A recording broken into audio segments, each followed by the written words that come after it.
여사님은 환갑을 넘긴 지금도 가족을 위해 헌신하며 살아오셨습니다.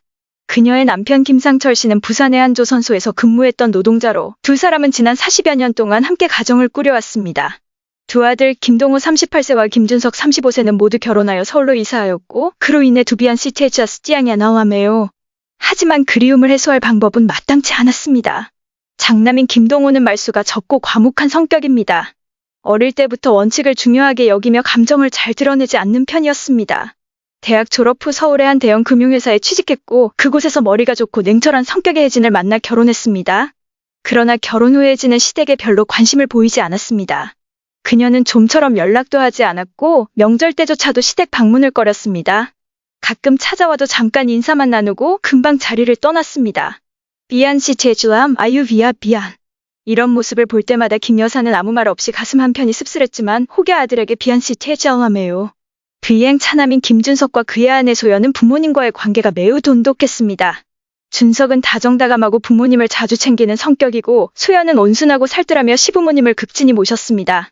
그녀는 항상 안부 전화를 걸고 특별한 날이면 선물을 보내며 시간이 될 때마다 부산까지 내려와 시부모님을 돕곤 했습니다. 소연에게 시부모님을 챙기는 일은 의무가 아니라 자연스럽게 우러나오는 사랑의 표현이었습니다. 김 여사는 동네 사람들에게 며느리 이야기를 할 때마다 얼굴에 자랑스러운 미소를 띄웠습니다. 한때 자식들의 웃음소리로 가득했던 부산의 작은 집은 이제 두 노부부만이 조용히 지켜가고 있습니다. 가족이 함께 둘러앉던 식탁도 점점 쓸쓸해졌고 명절은 기다림만이 가득한 날이 되어버렸습니다. 비안씨 체자스디안지 아나스디안지 비안씨 체자스디안지 안나마유. 한 사람은 거리를 두고 한 사람은 애정을 가지고 다가오는 모습을 보면서 김 여사는 문득 가족끼리 사랑하고 서로를 챙기는 일이 이렇게 어려운 것일까? 라는 생각이 들곤 했습니다. 비안씨 체자스디안지 안나마유. 시간이 지나면 모든 것이 변할 것이고 언젠가는 혜진도 마음을 열어주리라 믿었습니다.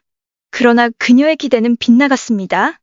혜진은 변하기는커녕 점점 더 거리를 두었고 마치 시댁의 자신의 상관은 아무런 상관도 없는 것처럼 행동했습니다. 혜진은 결혼 초부터 시댁과 뚜렷한 거리를 두었다. 결혼식 날 시부모님과 친척들에게 예의 바르게 인사하고 웃으며 대했지만 그날 이후 그녀는 점점 거리를 두기 시작했다. 시어머니의 전화는 점점 줄어들었고 시댁을 방문하는 일도 드물어졌다. 그녀는 늘 바쁘다는 이유를 댔고 여사님은 환갑을 넘긴 지금도 가족을 위해 헌신하며 살아오셨습니다. 그녀의 남편 김상철 씨는 부산의 한 조선소에서 근무했던 노동자로 두 사람은 지난 40여 년 동안 함께 가정을 꾸려왔습니다. 두 아들 김동호 38세와 김준석 35세는 모두 결혼하여 서울로 이사하였고 그로 인해 두비안 시체자스 찌양야 나와매요. 하지만 그리움을 해소할 방법은 마땅치 않았습니다. 장남인 김동호는 말수가 적고 과묵한 성격입니다. 어릴 때부터 원칙을 중요하게 여기며 감정을 잘 드러내지 않는 편이었습니다. 대학 졸업 후 서울의 한 대형 금융회사에 취직했고 그곳에서 머리가 좋고 냉철한 성격의 혜진을 만나 결혼했습니다. 그러나 결혼 후에 혜진은 시댁에 별로 관심을 보이지 않았습니다. 그녀는 좀처럼 연락도 하지 않았고 명절 때조차도 시댁 방문을 꺼렸습니다. 가끔 찾아와도 잠깐 인사만 나누고 금방 자리를 떠났습니다. 비안 씨 제주함 아유 비아 비안. 이런 모습을 볼 때마다 김 여사는 아무 말 없이 가슴 한편이 씁쓸했지만 혹여 아들에게 비안 씨 제주함해요. 비행 차남인 김준석과 그의 아내 소연은 부모님과의 관계가 매우 돈독했습니다. 준석은 다정다감하고 부모님을 자주 챙기는 성격이고 소연은 온순하고 살뜰하며 시부모님을 극진히 모셨습니다. 그녀는 항상 안부 전화를 걸고 특별한 날이면 선물을 보내며 시간이 될 때마다 부산까지 내려와 시부모님을 돕곤 했습니다. 소연에게 시부모님을 챙기는 일은 의무가 아니라 자연스럽게 우러나오는 사랑의 표현이었습니다. 김 여사는 동네 사람들에게 며느리 이야기를 할 때마다 얼굴에 자랑스러운 미소를 띄웠습니다. 한때 자식들의 웃음소리로 가득했던 부산의 작은 집은 이제 두 노부부만이 조용히 지켜가고 있습니다. 가족이 함께 둘러앉던 식탁도 점점 쓸쓸해졌고 명절은 기다림만이 가득한 날이 되어버렸습니다. 비안씨 체자스디안지 아나스디안지 비안씨 체자스디안지 안나마유. 한 사람은 거리를 두고 한 사람은 애정을 가지고 다가오는 모습을 보면서 김 여사는 문득 가족끼리 사랑하고 서로를 챙기는 일이 이렇게 어려운 것일까? 라는 생각이 들곤 했습니다. 비안씨 체자스디안지 안나마유. 시간이 지나면 모든 것이 변할 것이고 언젠가는 혜진도 마음을 열어주리라 믿었습니다. 그러나 그녀의 기대는 빗나갔습니다. 혜진은 변하기는커녕 점점 더 거리를 두었고 마치 시댁의 자신의 상관은 아무런 상관도 없는 것처럼 행동했습니다. 혜진은 결혼 초부터 시댁과 뚜렷한 거리를 두었다. 결혼식 날 시부모님과 친척들에게 예의 바르게 인사하고 웃으며 대했지만 그날 이후 그녀는 점점 거리를 두기 시작했다. 시어머니의 전화는 점점 줄어들었고 시댁을 방문하는 일도 드물어졌다. 그녀는 늘 바쁘다는 이유를 댔고 큰며느리에게 시댁이라는 존재는 애초부터 중요한 의미를 가지지 않았다는 사실을. 준석은 소박하지만 따뜻한 결혼식을 올렸다. 그날 김씨는 환하게 웃는 아들의 얼굴과 다정한 새며느리를 보며 가슴 한편에 희망이 피어올랐다. 소연은 혜진과 달랐다. 그녀는 누구의 강요도 없이 빠르게 시댁에 적응했다. 첫날부터 김씨와 자연스럽게 대화를 나누며 가족에 대한 이야기를 듣고 남들이 대수롭지 않게 여기는 사소한 것들까지 세심하게 물었다. 김씨가 상철 씨의 건강을 걱정할 때 소연은 직접 전화를 걸어 병원에 가보라고 권했다. 김씨가 서울로 과일을 보내면 소연은 단순히 감사 인사만 하는 것이 아니라 직접 고른 작은 선물을 함께 보내며 마음을 표현했다. 전화할 때마다 소연의 목소리는 밝고 부드러웠다. 그녀는 단순한 안부 인사로 대화를 끝내는 법이 없었고 언제나 진심 어린 관심을 보였다. 명절이 다가오면 소연은 먼저 부산에 내려갈 계획을 세우며 한 번도 핑계를 대며 피한 적이 없었다. 첫 명절을 시댁에서 보낼 때 그녀는 힘든 내색 하나 없이 김씨를 도와 명절 음식을 준비했다. 전통 음식에 익숙하지 않았지만 하나하나 배우며 인내심 있게 시어머니의 가르침을 따랐다. 떡을 정성스럽게 빚는 소연을 보며 김씨는 감동스러우면서도 한편으로는 안타까운 마음이 들었다. 늘 바쁘다는 핑계로 가족과 함께하는 순간을 피했던 큰며느리가 떠올랐기 때문이다. 어느 날 김씨가 허리를 다쳐 며칠 동안 자리에 누워 있어야 했다. 이 소식을 듣자마자 소연은 바쁜 업무 중에도 바로 기차표를 예매하고 부산으로 내려왔다. 그녀는 김씨를 정성껏 간호할 뿐만 아니라 집안일을 도맡아 하며 두 어른이 손 하나 까딱하지 않도록 배려했다. 그런 소연을 바라보며 김씨는 감사함과 동시에 씁쓸한 감정을 느꼈다. 만약 혜진이었다면 과연 이렇게 달려왔을까? 대답은 이미 뻔했다. 소연이 가족의 일원이 된 후 집안 분위기는 한층 따뜻해졌다. 더 이상 큰 며느리의 부재만이 대화의 주제가 되는 것이 아니라 작은 며느리의 다정한 이야기로 가득 찼다. 원래 말수가 적은 상철 씨도 소연 이야기가 나오면 흐뭇한 미소를 지으며 참속 깊고 살뜰한 아이야라고 말했다. 이웃들 또한 김 씨에게 좋은 며느리를 얻었다며 부러움을 표했다. 명절이면 준석의 작은 가족이 부산에 내려와 집안이 한층 북적였다. 소연은 늘 작은 선물을 챙겨왔는데 때로는 김 씨가 좋아하는 차 한 상자, 때로는 상철 씨를 위한 새 스웨터였다. 그저 예의를 차리기 위해서가 아니라 진심으로 마음을 전하고 싶어서였다. 한편 동혼에는 여전히 달라진 것이 없었다. 특별한 날이 다가오면 김 씨는 늘 큰아들에게 전화를 걸어 내려올 수 있는지 물었지만 돌아오는 대답은 언제나 같았다. 엄마, 우리 너무 바빠요. 다음에 갈게요. 혜진에 대해 물어보면 동호는 짧게 대답하고 더 이상 말을 잇지 않았다. 김 씨도 이제는 더 묻고 싶지 않았다. 시간이 흐를수록 두 며느리의 차이는 더욱 분명해졌다. 한 사람은 가족에게 다가가려 했고 한 사람은 스스로 멀어졌다. 한 사람은 시댁을 친가처럼 여기며 정성을 다했지만 한 사람은 그들을 그저 남처럼 대했다. 안타까운 건 그 길을 스스로 택한 것이 다름 아닌 혜진이라는 사실이었다. 틴혜진의 임신 소식은 갑작스럽게 김씨 집안에 전해졌지만 모두가 기뻐했다. 동호가 전화를 걸어 소식을 전했을 때 김씨는 감격해서 눈물이 글썽일 정도였다. 첫 손주 오랫동안 기다려온 그 아이가 드디어 태어나려 하고 있었다. 혜진이 시댁과 그리 가깝지 않다는 것을 알지만 그녀는 아이의 존재가 가족을 더욱 가깝게 만들어줄 것이라고 기대했다. 소식을 듣자마자 김씨는 서울로 보낼 물건들을 준비하기 시작했다. 영양제부터 건강식품, 임산부를 위한 부드러운 옷까지 하나하나 정성스럽게 골랐다. 그리고 동호에게 전화를 걸어 아내를 잘 챙기라고 당부했다. 식사는 제대로 하고 있는지, 잠은 잘 자고 있는지 신경 써야 한다고 거듭 강조했다. 동호는 항상 효자였고 어머니의 말에 네 알겠습니다라고 대답했지만 그의 목소리에는 피로감이 묻어 있었다. 말하지 않아도 알 수 있었다. 김 씨는 아들의 결혼 생활이 자신이 기대했던 것만큼 순탄하지 않다는 사실을 느낄 수 있었다. 혜진은 따로 전화를 걸어 감사 인사를 하지 않았다. 하지만 김 씨는 개의치 않았다. 임신으로 몸이 힘들어 세세한 것까지 신경 쓸 겨를이 없을 거라고 생각했다. 하지만 시간이 지나면서 단순한 무심함이 아니라 자신과 며느리 사이의 거리가 점점 더 멀어지고 있다는 걸 깨달았다. 임신 소식을 알린 이후로 혜진은 한 번도 시댁에 먼저 연락하지 않았고 자신의 상태에 대해 어떠한 이야기도 나누지 않았다. 김 씨가 아들의 입을 통해 겨우 소식을 들을 뿐이었는데 그마저도 아주 간략하게 전해질 뿐이었다.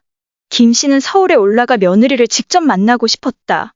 하지만 그 이야기를 꺼내자 동호는 얼버무렸다. 혜진이 일이 바쁘고 건강이 불안정해서 손님을 맞이하기 어렵다는 핑계를 댔다. 하지만 김 씨는 그것이 단순한 핑계일 뿐이라는 걸 알았다. 굳이 말하지 않아도 분명한 사실이었다. 며느리는 자신을 만나고 싶어 하지 않았다. 그 생각에 김 씨의 마음은 아팠다. 곧 태어날 손주를 더 가까이서 보살피고 싶은데 정작 그 기회조차 주어지지 않는 것 같았다. 그럼에도 불구하고 김 씨는 부정적인 감정이 자신의 기쁨을 망치게 두고 싶지 않았다. 아이가 태어나면 모든 것이 달라질 거라고 믿었다. 아무리 차가운 사람이라도 어머니가 되고 나면 가족의 정을 느끼게 될 거라고 생각했다. 하지만 그녀는 예상하지 못했다. 출산이 다가와도 혜진의 태도는 변하지 않았다. 어느 날 동호가 전화를 걸어왔다. 이번엔 그의 목소리가 망설이는 듯했다. 마치 어려운 말을 꺼내기 전에 고민하는 사람처럼. 한참을 머뭇거리던 끝에 그는 조심스럽게 본론을 꺼냈다. 혜진이 출산 비용과 산후조리원 비용을 시댁에서 좀 도와줄 수 있을까요? 순간 김 씨는 얼어붙었다. 한 사람은 스스로 멀어졌다. 한 사람은 시댁을 친가처럼 여기며 정성을 다했지만 한 사람은 그들을 그저 남처럼 대했다. 안타까운 건 그 길을 스스로 택한 것이 다름 아닌 혜진이라는 사실이었다. 틴혜진의 임신 소식은 갑작스럽게 김 씨 집안에 전해졌지만 모두가 기뻐했다. 동호가 전화를 걸어 소식을 전했을 때 김 씨는 감격해서 눈물이 글썽일 정도였다. 첫 손주 오랫동안 기다려온 그 아이가 드디어 태어나려 하고 있었다. 혜진이 시댁과 그리 가깝지 않다는 것을 알지만 그녀는 아이의 존재가 가족을 더욱 가깝게 만들어줄 것이라고 기대했다. 소식을 듣자마자 김 씨는 서울로 보낼 물건들을 준비하기 시작했다. 영양제부터 건강식품, 임산부를 위한 부드러운 옷까지 하나하나 정성스럽게 골랐다. 그리고 동호에게 전화를 걸어 아내를 잘 챙기라고 당부했다. 식사는 제대로 하고 있는지, 잠은 잘 자고 있는지 신경 써야 한다고 거듭 강조했다. 동호는 항상 효자였고 어머니의 말에 네 알겠습니다라고 대답했지만 그의 목소리에는 피로감이 묻어 있었다. 말하지 않아도 알 수 있었다. 김 씨는 아들의 결혼 생활이 자신이 기대했던 것만큼 순탄하지 않다는 사실을 느낄 수 있었다. 혜진은 따로 전화를 걸어 감사 인사를 하지 않았다. 하지만 김 씨는 개의치 않았다. 임신으로 몸이 힘들어 세세한 것까지 신경 쓸 겨를이 없을 거라고 생각했다. 하지만 시간이 지나면서 단순한 무심함이 아니라 자신과 며느리 사이의 거리가 점점 더 멀어지고 있다는 걸 깨달았다. 임신 소식을 알린 이후로 혜진은 한 번도 시댁에 먼저 연락하지 않았고 자신의 상태에 대해 어떠한 이야기도 나누지 않았다. 김 씨가 아들의 입을 통해 겨우 소식을 들을 뿐이었는데 그마저도 아주 간략하게 전해질 뿐이었다. 김 씨는 서울에 올라가 며느리를 직접 만나고 싶었다. 하지만 그 이야기를 꺼내자 동호는 얼버무렸다. 혜진이 일이 바쁘고 건강이 불안정해서 손님을 맞이하기 어렵다는 핑계를 댔다. 하지만 김 씨는 그것이 단순한 핑계일 뿐이라는 걸 알았다. 굳이 말하지 않아도 분명한 사실이었다. 며느리는 자신을 만나고 싶어 하지 않았다. 그 생각에 김 씨의 마음은 아팠다. 곧 태어날 손주를 더 가까이서 보살피고 싶은데 정작 그 기회조차 주어지지 않는 것 같았다. 그럼에도 불구하고 김 씨는 부정적인 감정이 자신의 기쁨을 망치게 두고 싶지 않았다. 아이가 태어나면 모든 것이 달라질 거라고 믿었다. 아무리 차가운 사람이라도 어머니가 되고 나면 가족의 정을 느끼게 될 거라고 생각했다. 하지만 그녀는 예상하지 못했다. 출산이 다가와도 혜진의 태도는 변하지 않았다. 어느 날 동호가 전화를 걸어왔다. 이번엔 그의 목소리가 망설이는 듯했다. 마치 어려운 말을 꺼내기 전에 고민하는 사람처럼. 한참을 머뭇거리던 끝에 그는 조심스럽게 본론을 꺼냈다. 혜진이 출산 비용과 산후조리원 비용을 시댁에서 좀 도와줄 수 있을까요? 순간 김 씨는 얼어붙었다. 차가운 물 한 바가지를 뒤집어 쓴 듯 가슴 깊이 스며들었다. 그럼에도 불구하고 그녀는 감정을 억누르며 담담하게 행동하려 했다. 남편에게 서울에 올라가 아이를 보러 가자고 했지만 김상철 씨는 조용히 그녀를 바라볼 뿐이었다. 그리고 잠시 후 나지막이 말했다. 굳이 서두를 필요 없지 않을까? 짧은 한마디였지만 그 속에 담긴 의미를 김 씨는 단번에 이해했다. 남편 역시 그녀와 같은 마음이었다. 이제 그들 부부는 더 이상 아들 내외의 삶에서 중요한 존재가 아니라는 것을? 일주일 후 그녀는 다시 한번 용기를 내어 동호에게 전화를 걸었다. 아이를 보러 가도 되냐고 물었다. 하지만 동호는 머뭇거리며 말했다. 혜진이 피곤해서 아직 손님 받을 상태가 아니에요. 김 씨는 속으로 한숨을 삼키며 다시 물었다. 그럼 언제쯤 갈 수 있을까? 이번에는 동호가 한동안 아무 말도 하지 않았다. 그리고 한참 후에야 조용히 말했다. 좀 더 지켜보고요. 나중에 다시 얘기해요. 그녀는 더 이상 묻지 않았다. 그리고 다시는 전화를 걸지 않았다. 시간이 흘렀지만 김 씨는 여전히 아이에 대한 소식을 들을 수 없었다. 아무도 그녀에게 사진 한 장 보내주지 않았고 아이가 어떻게 지내는지 궁금해할 틈도 주어지지 않았다. 그런데 우연히 들려온 소식은 그녀의 가슴을 더 쓰라리게 했다.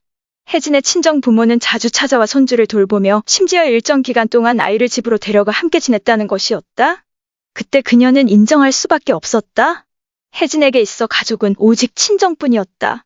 시댁은 그저 남남일 뿐이었다. 그리고 시간이 지나면서 김 씨와 아들 내외 사이의 침묵은 점점 길어졌다. 그녀는 더 이상 연락을 하지 않았고 기대하지도 않았다. 예전에는 어떻게든 관계를 회복하고 싶었지만 이제는 깨달았다. 애초에 마음이 없었던 사람을 붙잡는 것은 의미 없는 일이었다. 어느 날 그녀는 정원에서 잠시 쉬고 있었다. 그때 낯선 번호로부터 메시지가 왔다. 조심스레 확인하니 갓 태어난 아기의 사진이 한 장 담겨 있었다. 그리고 아래에는 짧은 한마디. 아기예요. 그뿐이었다. 인사도 따뜻한 말 한마디도 없었다. 단지 사진 한 장, 마치 의무적으로 보내야 하는 것을 마친 듯한 느낌이었다. 김 씨는 그 사진을 한참 바라보다가 조용히 휴대폰을 내려놓았다. 이상하게도 더 이상 가슴이 아프지 않았다. 그저 공허할 뿐이었다. 그녀는 답장을 보내지 않았다. 그리고 그 순간 깨달았다. 아무리 애써도 내 것이 될 수 없는 것들이 있다. 이제는 더 이상 기대하지 않을 때가 된 것이다. 혜진은 출산 직후 시댁의 침묵을 크게 신경 쓰지 않았다. 원래부터 그들이 자신의 삶에 간섭하는 것을 좋아하지 않았기에 시댁에서 전화 한 통 오지 않고 아이를 보러 오지도 않는 상황이 불편하기보다는 오히려 속이 편했다. 출산 후 며칠 동안 친정엄마와 가족들의 보살핌을 받으며 지냈고 시댁의 관심 따위는 필요 없다고 생각했다. 애초부터 기대하지도 않았으니까. 하지만 시간이 지나면서 그녀는 뭔가 이상하다는 걸 느끼기 시작했다. 시어머니를 좋아하지는 않았지만 그래도 김 여사가 손자의 존재를 완전히 외면하는 건 예상 밖이었다. 최소한 아이를 한 번쯤 보고 싶어 하거나 안부라도 물어볼 줄 알았는데 출산 이후 단 한 번도 연락이 없었다. 처음에는 어쩌면 시어머니가 자신이 먼저 연락하기를 기다리는 건가 싶었지만 그녀는 그렇게 하고 싶지 않았다. 시댁과 거리 두는 삶에 익숙했고 스스로 세운 원칙을 깨고 싶지 않았다. 하지만 몇 달이 흐르는 동안 시부모가 동선의 가족을 대하는 방식을 듣게 되면서 그녀의 마음이 흔들리기 시작했다. 어느 날 친구와 이야기를 나누다가 다른 집안에서는 보통 조부모가 손주를 자주 보러 가고 경제적으로도 많은 도움을 준다는 얘기를 들었다. 어떤 시부모는 손주의 교육비를 미리 마련해주고 아예 집을 사서 자녀 부부가 안정적으로 살 수 있도록 도와준다고도 했다. 그 말을 들은 혜진은 자신도 며느리고 자신의 아이도 똑같이 손주인데 왜 시댁은 아무런 관심도 도움도 주지 않는 건지 억울한 기분이 들었다. 그 생각이 머릿속에서 떠나지 않았다. 특히 시어머니가 소연을 어떻게 대하는지 생각할수록 더욱 그랬다. 남편에게 들은 이야기로는 시어머니는 동선애가 부산에 내려갈 때마다 미리 맛있는 음식을 준비하고 손주에게 줄 선물도 챙긴다고 했다. 심지어 서울에 있는 동선애에게도 종종 보약이며 아기 옷이며 부산에서만 구할 수 있는 음식까지 보내주곤 했다고 한다. 그런데 자신에게는 전화 한 통조차 없었다. 점점 분노가 치밀어 올랐다. 혜진은 남편을 원망하기 시작했다. 시댁이 불공평하다고 동서에게 그렇게 해줬다면 자신에게도 똑같이 해야 한다고 따졌다. 하지만 이번에 남편도 쉽게 동의하지 않았다. 그는 한참 동안 말이 없더니 조용히 말했다. 사람 마음은 돈으로 재는 게 아니야. 그리고 누가 어떻게 대하느냐는 결국 자기가 어떻게 행동했느냐에 따라 달라지는 거야. 그 말에 혜진은 멍해졌다. 남편이 그런 생각을 하고 있었다는 걸 처음 알았다. 그녀는 늘 아무리 시댁과 거리를 두더라도 자신은 여전히 남편의 아내이고 집안의 맏며느리라고 생각했다. 하지만 지금 남편의 말은 그녀가 단 한 번도 생각해보지 않았던 사실을 깨닫게 했다. 자신이 먼저 주지 않았으니 받을 것도 없다는 것. 화가 났다. 그녀는 남편과 다투기 시작했다.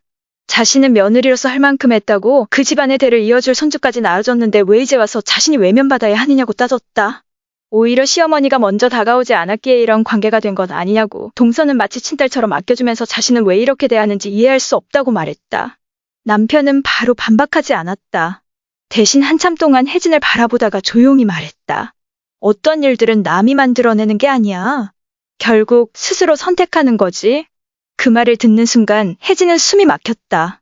반박하고 싶었지만 머릿속이 복잡했다. 그녀는 인정하고 싶지 않았지만 시어머니도 남편도 틀린 말을 한 건 아니었다. 하지만 그렇다고 이대로 넘어갈 수는 없었다. 그녀는 시댁이 자신을 이렇게 대하는 게 잘못됐다는 걸 알리고 싶었고 자신도 가족의 일부라는 걸 깨닫게 해주고 싶었다. 다음 날 그녀는 몇 달 만에 처음으로 시어머니에게 전화를 걸었다. 그러나 수화기 너머에서 들려오는 목소리는 그녀가 예상했던 것과 달랐다. 김 여사는 여전히 예의 바르고 친절했지만 어딘가 차가운 거리감이 느껴졌다. 혜진이 손주에 대한 관심을 표현하지 않는 이유를 묻자 시어머니는 쓴웃음을 지으며 말했다. 내가 우리를 가족으로 받아들이길 원한다면 먼저 기회를 줘야 하지 않겠니? 혜진은 아무 말도 할 수 없었다. 왜냐하면 인정하기는 싫었지만 시어머니의 말이 틀리지 않았기 때문이다. 최명자는 오래전부터 딸의 시댁을 좋게 생각하지 않았다. 혜진이 결혼할 때부터 딸에게 굳이 시댁과 가까이 지낼 필요 없다고 말하며 그냥 자기 인생만 잘 살면 된다고 당부했다. 누구도 끼어들지 못하게 하고 시댁과의 관계를 굳이 힘들게 유지할 필요가 없다고 생각했다. 딸이 먼 곳으로 시집을 간 만큼 억지로 애쓸 필요가 없다고 여겼던 것이다. 그래서 수년 동안 최명자는 혜진에게 거리를 두라고 조언했고 괜히 불필요한 책임을 지지 말라고 강조했다. 혜진은 그 말을 따랐고 단순히 거리를 두는 것을 넘어 시댁을 거의 남처럼 대하며 꼭 필요할 때만 연락했다.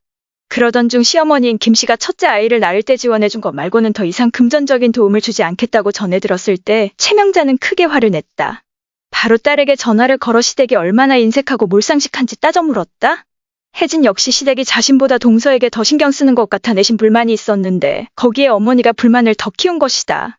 최명자는 계속해서 이 문제를 부풀리며 만약 지금 가만히 있으면 나중에 혜진의 아이 역시 차별받게 될 거라고 부추겼다. 몇 번이나 어머니의 말을 들은 끝에 혜진은 결국 남편에게 문제를 제기하기로 마음먹었다. 그날 저녁 남편 동호가 집에 돌아오자 혜진은 그를 붙잡고 따지기 시작했다. 왜 시댁 식구들이 자신보다 동서를 더 챙기는지, 왜 자신은 같은 며느리임에도 불구하고 공평하게 대우받지 못하는지, 왜 첫째 아이를 낳았을 때는 적은 돈만 주고 말았는지 묻는 혜진의 말에 동호는 당황할 수밖에 없었다. 아내가 이렇게까지 동서를 비교하며 생각하고 있었다는 사실에 충격을 받은 것이다. 동호는 왜 어머니가 소연을 더 챙기는지 잘 알고 있었지만 차마 아내에게 그 이유를 솔직히 말할 수는 없었다. 바로 혜진 자신이 스스로 거리를 만들어 왔다는 사실을. 부부의 말다툼은 밤늦게까지 이어졌다. 혜진은 끝내 동호에게 시어머니에게 전화를 걸어 공평하게 대해달라고 요구하라고 닥쳤다. 동호는 처음엔 참고 있었지만 혜진이 계속 돈 이야기를 꺼내고 어머니를 원망하는 말을 하자 더 이상 견딜 수 없었다.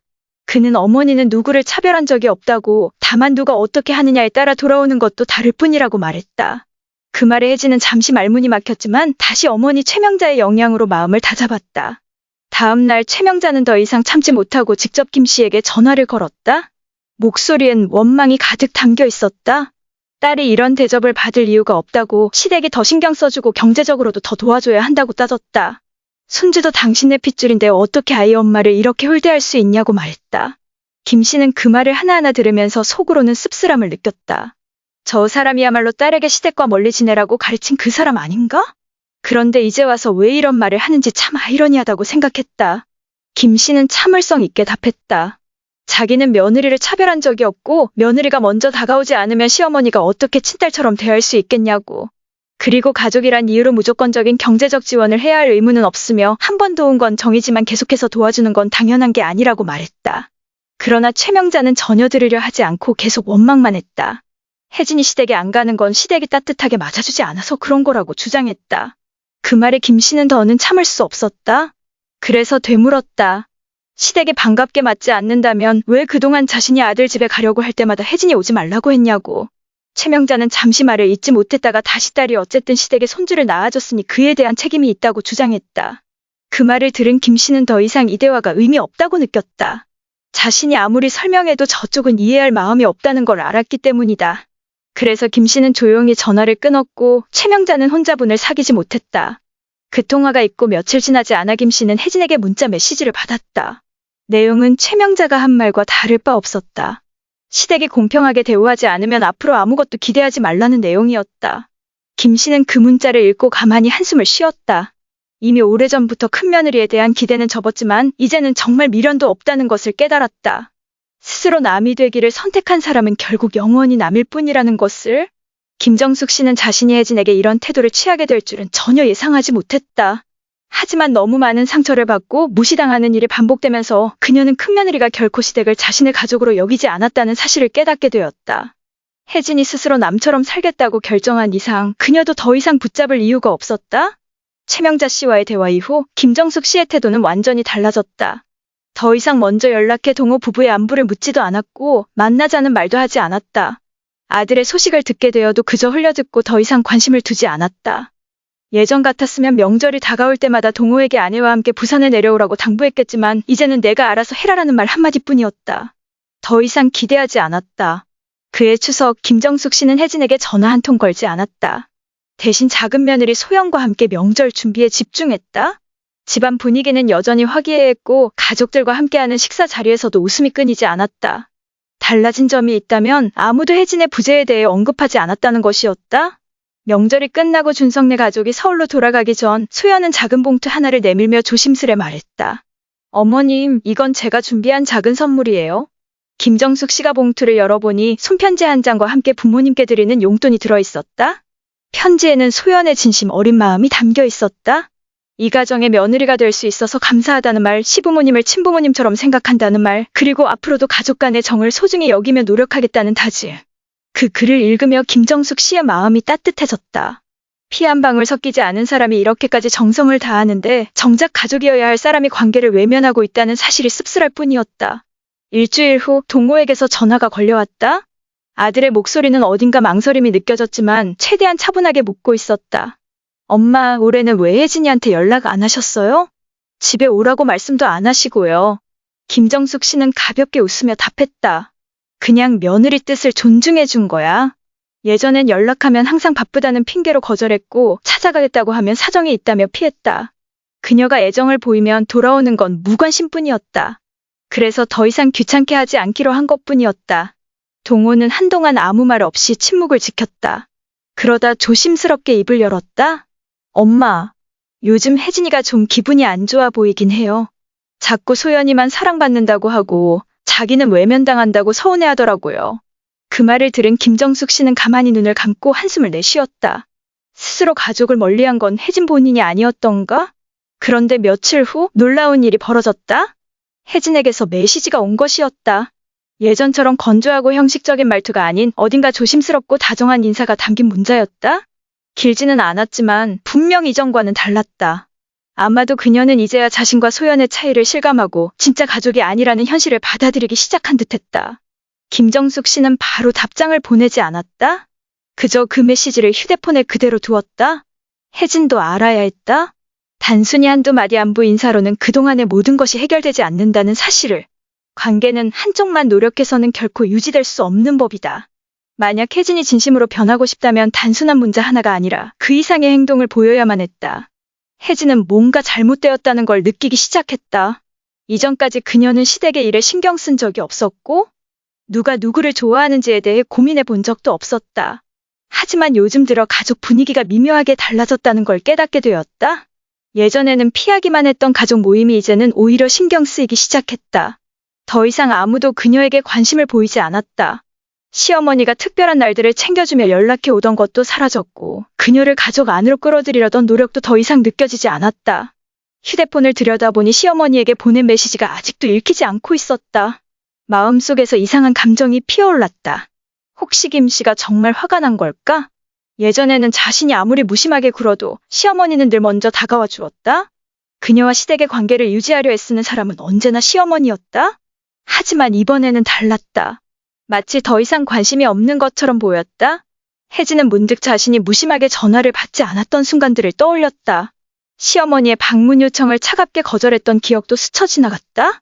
그녀는 단 한 번도 상대방의 감정을 고려해 본 적이 없었다. 하지만 이제야 깨달았다. 자신이 그토록 무심했던 결과가 바로 이 상황이라는 것을. 지금이라도 돌아가고 싶었다. 하지만 너무 멀리 와버린 것 같았다. 생각할수록 마음이 불편해졌다. 남편 동호는 여전히 아무렇지도 않은 듯 지내고 있었다. 그가 자신을 비난하는 것도 아니었고 시어머니의 태도에 대해 불평하는 것도 아니었다. 심지어 그녀를 위해 어머니를 설득하려 하지도 않았다. 하지만 바로 그 침묵이 혜진을 더욱 답답하게 만들었다. 그제야 그녀는 깨달았다. 동호는 이미 이 거리를 받아들이고 있었다. 그녀와 시댁의 관계를 회복시키려는 노력조차 하지 않는 이유는 아마도 그것이 아무런 의미도 없는 일이라는 걸 알고 있기 때문일 것이다. 어느 날 우연히 남편이 시어머니와 통화하는 소리를 듣게 되었다. 그는 평소보다 부드러운 목소리로 대화하고 있었다. 편안하고 따뜻한 말투. 그녀에게는 한 번도 들려준 적 없는 그런 목소리였다. 동우는 어머니에게 자신의 일에 대해 이야기했고 아버지의 건강을 걱정하며 안부를 물었다. 그리고 마지막에는 서연 이야기도 빠뜨리지 않았다. 그 순간 혜진은 깨달았다.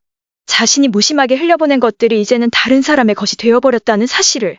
그녀는 마지막으로 시어머니와 진심을 담아 대화했던 때가 언제였는지 떠올릴 수 없었다. 시댁 식구들의 안부를 진정으로 걱정해 본 적이 있었던가? 하지만 이제야 후회해도 이미 너무 늦어버린 것만 같았다.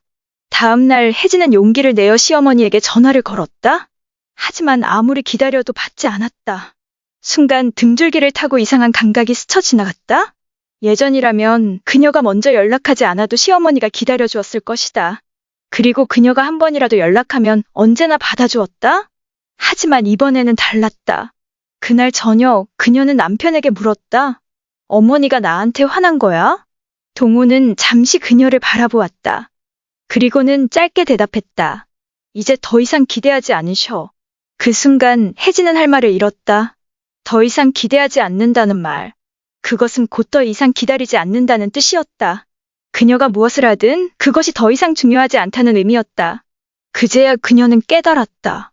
아무도 그녀를 내쫓은 적이 없었다. 하지만 그녀 스스로가 멀어지기를 선택했던 것이다. 그리고 이제 돌아가고 싶어도 이미 닫혀버린 문 앞에 서 있을 뿐이었다.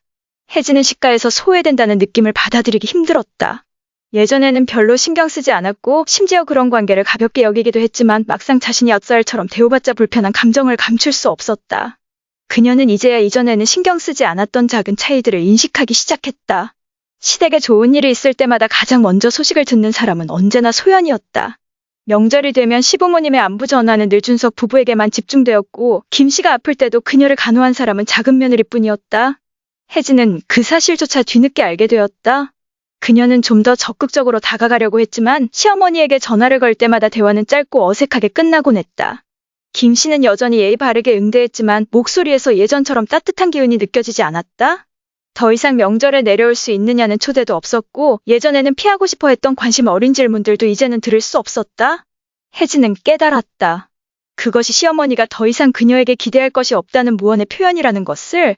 시간이 지날수록 그녀와 시가의 거리는 더욱 멀어졌다. 반면 소연은 점점 가족의 중심이 되어갔다. 그녀는 애쓰지 않아도 자연스럽게 사랑을 받았고 누구에게도 자신의 자리를 증명할 필요가 없었다. 시부모님이 필요로 할 때면 언제든 곁에 있었고 그것은 단순한 의무감이 아닌 진심에서 우러나온 것이었다. 그러던 어느 날 시아버지가 병원에 입원했다는 소식을 들었다. 혜진은 오랜 고민 끝에 병원을 찾았다. 하지만 도착했을 때 병실에는 이미 모든 가족이 모여 있었고 그녀만이 가장 마지막이었다. 김 씨는 병상 옆에서 남편의 손을 꼭 잡고 있었고 그 옆에는 준석과 소연이 함께 있었다. 혜진이 들어서자 아무도 놀라는 기색을 보이지 않았다. 그러나 반갑게 맞이하는 분위기도 아니었다. 그저 그녀가 온 것을 받아들이는 듯한 태도였다. 그녀는 조심스럽게 병상 가까이 다가가 시아버지의 안부를 물었다. 시아버지는 가볍게 고개를 끄덕이며 짧게 대답한 뒤 다시 다른 가족들과 이야기를 나누기 시작했다. 그녀는 자신이 무엇을 기대했던 건지조차 알 수 없었지만 분명한 것은 자신이 그가 기다리던 사람이 아니라는 사실이었다. 반면 소연이 한마디 건넬 때마다 시아버지는 부드러운 미소로 화답했고 눈빛에는 깊은 애정이 담겨 있었다. 그 광경을 바라보며 혜진은 설명할 수 없는 낯선 감정에 휩싸였다. 병원을 나설 때 그녀는 남편과 함께 걸었지만 두 사람 사이에는 아무런 대화도 없었다. 결국 참지 못한 그녀가 먼저 입을 열었다. 우리 시부모님, 이제 완전히 나를 잊은 거야? 동호는 발걸음을 멈추고 한동안 그녀를 바라보았다. 그리고는 길게 한숨을 내쉬며 조용히 말했다. 아무도 널 잊은 게 아니야. 다만 이제는 내가 변할 거라고 기대하지 않을 뿐이야.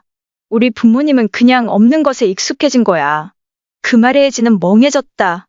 누구도 그녀를 일부러 밀어낸 것이 아니었다. 하지만 결국 스스로가 관계를 멀어지게 만든 것이었다. 예전에 그녀는 시가가 자신의 삶에서 작은 부분일 뿐이라 생각했고 감정을 쏟을 가치가 없다고 여겼다. 그러나 막상 다시 다가가려 했을 때 그들은 더 이상 그녀를 필요로 하지 않았다. 그리고 수년이 흘러 그녀의 아이가 자라면서 또 하나의 사실을 깨닫게 되었다. 아이와 시가 사이에는 아무런 유대감이 없었다. 시부모님은 손주를 사랑했지만 준석과 소연의 아이들과는 다르게 가깝게 느껴지지 않았다. 그 아이들은 어릴 때부터 조부모님의 품에서 자랐고 여름마다 함께 시간을 보내며 수많은 추억을 쌓았다. 하지만 그녀의 아이는 그렇지 않았다. 그 아이는 친가와 아무런 유대 없이 성장했다. 그리고 혜진은 그것이 누구의 잘못인지 너무나도 잘 알고 있었다. 결국 그녀는 깨달았다. 처음부터 자신이 틀렸다는 것을. 그러나 이제는 모든 것이 너무 늦어버렸다.